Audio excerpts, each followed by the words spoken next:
Following their enforced 2-year absence from the scene due to legal wranglings, Germany's Helloween have returned with their 4th studio album, curiously entitled Pink Bubbles Go Ape. The band invited MXS down to London's Rainbow Theatre to take a behind-the-scenes look at the filming of their new video.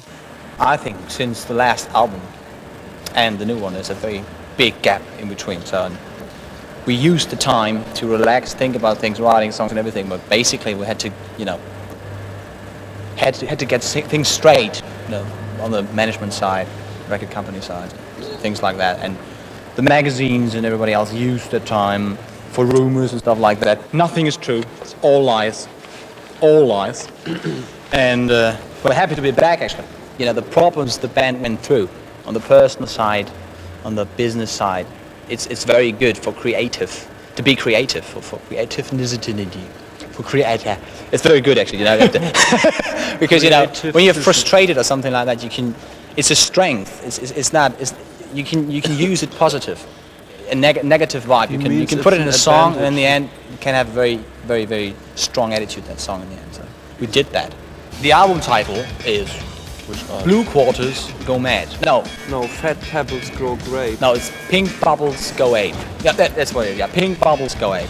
And the weikath behind that was that Mike and I.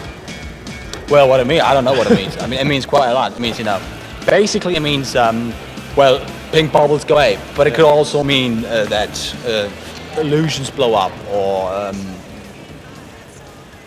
things like that. And I was just thinking about it and felt like we don't want to do this typical heavy metal stuff again. It's fucking boring. So I thought we were heavy metal. I was supposed to be a pop group. Yeah. I thought about it must be something really stupid. Something like Pink Bubbles or anything like that. And then he said, hey, it's a good idea. Wait, what the next one will be called? Yeah, but it's not enough. So, yeah, Pink Bubbles, what could they do then? And then I said, Pink Bubbles Go Wild. And he said, no. Or crazy. And then he said, what about nuts? Pink Bubbles Go Nuts? Or banana. Yeah, it's good, but nuts is another cliche. And then we had Pink Bubbles Go Ape. Yeah, that's it. That's how it came together, just, It's just, but in the end, when you see the title and you see what happened and you see the songs and the lyrics in the songs, it fits, You understand what it actually means, Just, you always listen to the lyrics. Yeah, it's in the lyrics. It's in the lyrics, isn't it? Got to bear in mind that even Storm understood that, and he really made something out of it. That means he understood it a lot better than we did, because we really didn't mean anything with that. And so he finally put up certain things, like, this could be something like that. And the guy with the X on his eyes, what he made out of it. Can you do that again? Yes, okay. Yeah. Okay, and again, please. Yeah.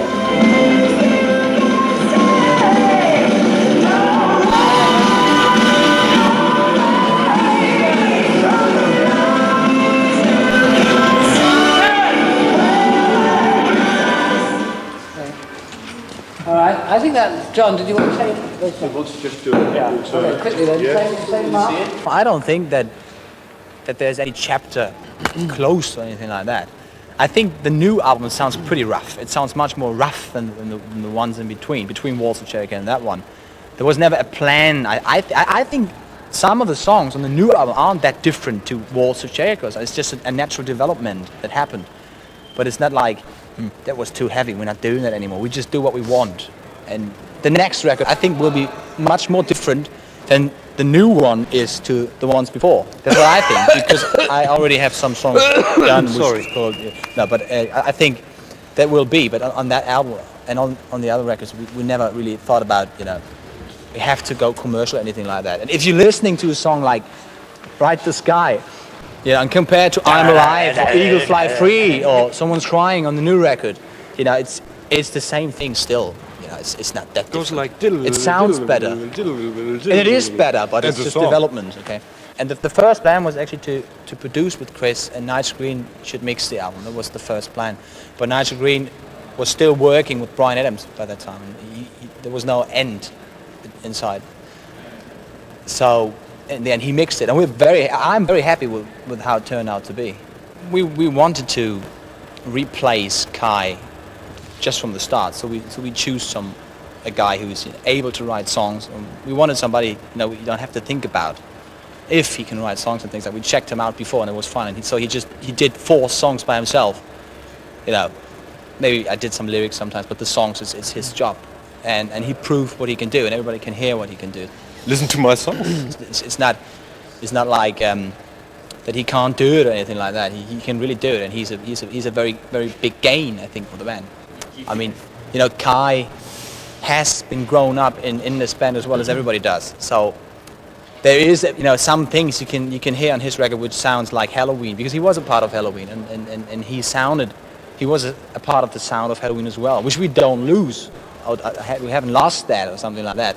But I mean, he's just doing what he feels. So that's the same what we do, but we feel quite the same because we have been together for a while. Kids of the Century is the first song on the album. And I think we've just chosen that song because we felt like it's a good first video.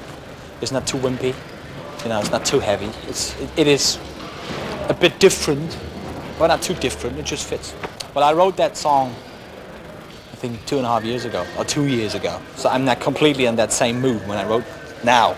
That's how I was when I wrote that song. But it's basically, by that time I was pretty pissed about the young people today. Because, you know, they just care. Some of them just care about fucking money and things like that. This yuppie thing and everything, and they feel like they're not responsible for anything. And that's you know, when I try to remember it, that's what this song is all about the kids today. It was just thoughts, but it's basically all the problems in there, in you know, in short things. And it's like, the chorus goes like, "You are the kids of the century, we're lost in our games, the time for the memories, we live in the hate, and it wasn't our fault, everything's done, mum, we fall." And then I say, sometimes I don't want to fall. I jumped over the monitor cabinets and went straight in a hole. I mean, the stage were just falling. Suddenly I had no button under my feet again, and it was terrible. It felt like I'm just falling straight to hell. And when I came out, I just felt like I had a helping hand over me. That's actually all I felt. Wow, that was lucky. Very lucky. Look at that nail. Sorry, Andy. Okay, Jono, I think that maybe what we should do, you may want to call it a day. The more money you spend on making a video, if you get a guy like Storm, he's pretty crazy, but very good.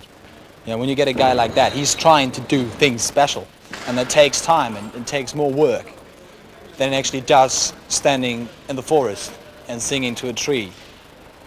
But in the end, they look better as well, so it's worth the pain, I think.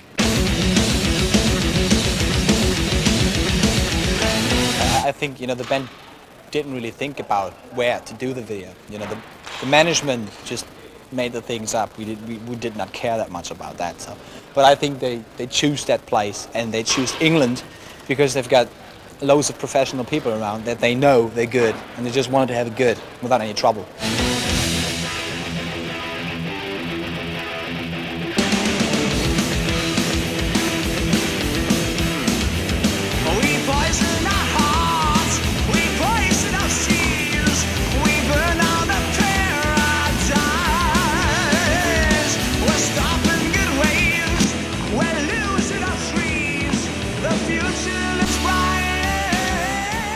It's the first thing that smells a bit like live, because it's a stage and it's light and smoke, but we haven't been on stage since 2 years, so we'll have to get back.